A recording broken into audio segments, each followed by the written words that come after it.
Est-ce que tu as parfois l'impression de passer plus de temps à gérer ton business qu'à vraiment le développer? Quand ton back-office ressemble à une montagne où il n'y a pas de sommet, tu as des mails, des factures, le suivi de tes clients à faire, l'organisation interne à gérer, peut-être même de la création de contenu, et au fond, tu sais que tout ça, ça pourrait être beaucoup plus simple. Sauf que entre toi et moi, je sais que t'as pas envie de te noyer dans des outils techniques ou de transformer même ton business en machine froide sans humanité. Alors aujourd'hui, ça tombe bien puisque j'avais envie de te partager 5 automatisations très concrètes que j'ai mises en place ou que j'accompagne régulièrement mes clientes à mettre en place dans leur business. Rassure-toi, c'est pas des usines à gaz, c'est pas des choses qui vont lever l'humain dans ton business, c'est juste des micro-automatisations qui vont te redonner du souffle, redonner de la légèreté dans ton quotidien et surtout qui vont rendre ton back-office beaucoup plus fluide. Bienvenue dans Work in Process, le rendez-vous des entrepreneurs qui veulent simplifier et faire grandir leur business sans s'épuiser.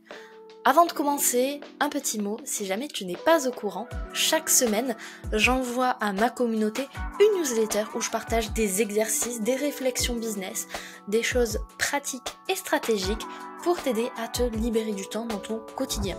Donc si jamais tu n'es pas inscrit et que tu souhaites la recevoir, le lien est disponible dans la description de cet épisode. La première automatisation que je veux te partager, c'est les rendez-vous qui s'organisent tout seuls. Je crois que c'est la première automatisation que tous les entrepreneurs devraient tester, au moins une fois. Combien de fois j'ai perdu 10 mails et le temps associé pour trouver un créneau avec quelqu'un? Tu sais, entre ton agenda, celui de ton destinataire, de ton client, de ton prospect, de ton contact, parfois même il y a une histoire de fuseau horaire, c'est un enfer sur Terre. Alors aujourd'hui, il y a des outils qui existent comme Calendly ou Acuity qui te permettent de gagner un temps fou.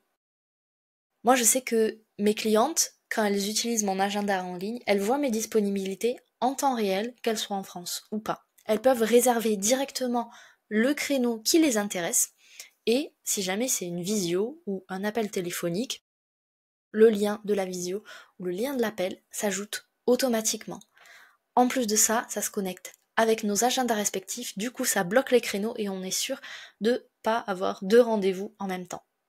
Résultat, aucune friction, aucune perte de temps, c'est fluide pour tout le monde et j'ai envie de dire maintenant les gens sont plutôt habitués à ce système-là. Et tu sais quoi? Mes clientes en fait elles adorent cette automatisation parce qu'elles ont l'impression que c'est hyper pro et en même temps c'est très simple à mettre en place. C'est le parfait exemple d'une automatisation qui rend service aux deux côtés. La deuxième automatisation que je vois souvent chez mes clientes, en tout cas qu'elles me demandent, c'est au niveau de la facturation et des paiements. Ça demande de l'énergie si c'est pas ton travail et si tu n'aimes pas la comptabilité. Pendant longtemps, moi je faisais mes factures à la main. Et honnêtement, ça me prenait une énergie folle parce qu'il fallait réfléchir à comment formuler les choses, il fallait les envoyer, les suivre, éventuellement les relancer. Et une fois que le paiement était reçu, il fallait connecter le paiement à la facture et valider ma précomptabilité. Et ça pour chaque facture, donc c'était relativement long. Aujourd'hui, j'ai mis en place un système automatisé pour moi, mais aussi pour certaines de mes clientes. Il y a des paiements qui peuvent être récurrents, on a mis en place un Stripe. Les factures se génèrent automatiquement, elles sont envoyées sans qu'on ait à y penser, ni moi ni mes clientes. Et du coup, je n'ai plus à me métamorphoser en comptable, et ça change tout dans mon quotidien. Et certes, ça te fait gagner du temps, mais il n'y a pas que ça. En fait, c'est aussi et surtout de l'espace mental que ça te fait gagner. Parce que personnellement, depuis que j'ai mis ça en place, je sais que je suis plus parasitée par cette petite voix qui me dit « Est-ce que t'as pensé à relancer cette cliente ? Ou est-ce que t'as pensé à éditer cette facture pour recevoir des sous sur ton compte pro ?» Avec cette automatisation, tout est fluide. D'ailleurs, si t'as envie d'identifier où est-ce que tu peux commencer au niveau de tes propres automatisations, j'ai une ressource gratuite. C'est une checklist où il y a 50 tâches que tu peux automatiser dès aujourd'hui pour commencer à te libérer du temps et surtout de l'espace mental. Comme d'habitude, tu retrouves le lien dans les notes de l'épisode. La troisième automatisation, c'est l'onboarding client automatisé. Et ça, c'est l'une de mes préférées parce que elle m'allège énormément dans mon quotidien.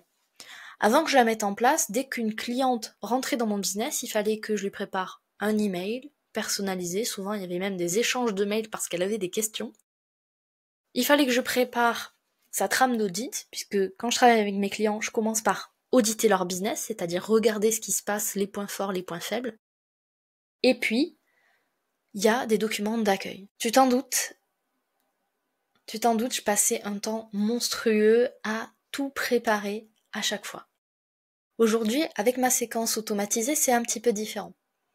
Maintenant, dès qu'une cliente signe chez moi, j'ai plus à m'inquiéter. Je sais que il va y avoir un mail automatique, personnalisé, qui va partir avec toutes les infos dont elle a besoin.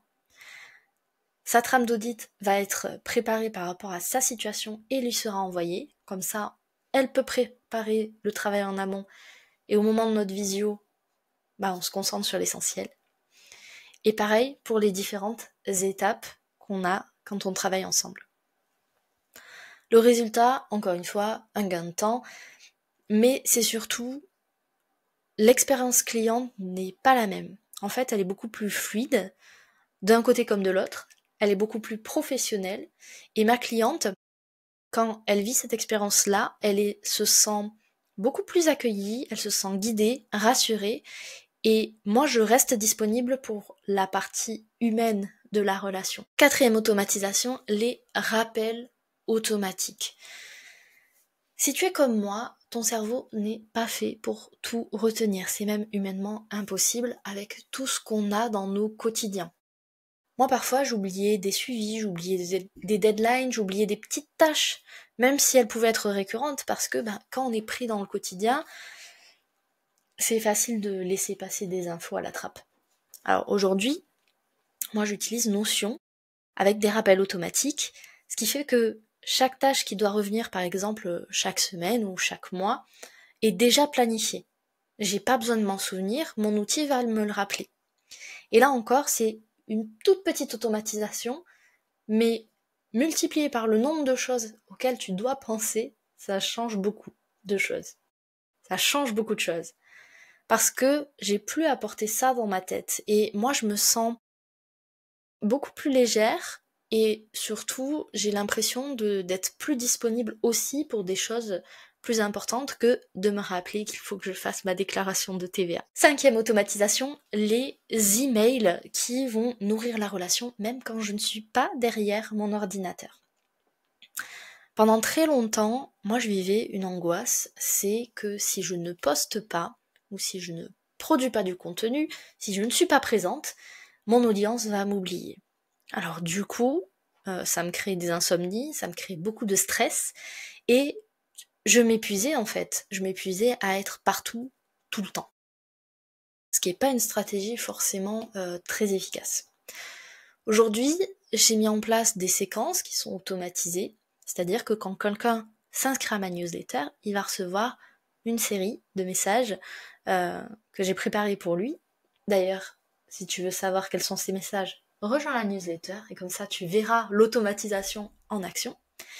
Et ça me permet de pas être là physiquement tous les jours. Et pourtant, la relation, elle se construit quand même. Ce que je voulais dire aussi à travers cet épisode, une sorte de disclaimer, c'est que automatiser, ça veut pas dire enlever l'humain du business. Moi, quand je travaille une automatisation, je fais en sorte qu'il y ait l'humain à la bonne place et l'automatisation à la bonne place aussi.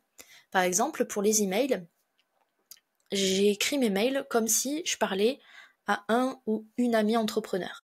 Ils ont ma voix, ils ont mon style, et ça, c'est de l'automatisation consciente, parce que elle va venir me soutenir mon business, sans porter préjudice. Donc, ce que je veux que tu retiennes de cet épisode, c'est que les 5 automatisations que je t'ai mentionnées, pour moi, c'est mes incontournables d'un back-office qui respire.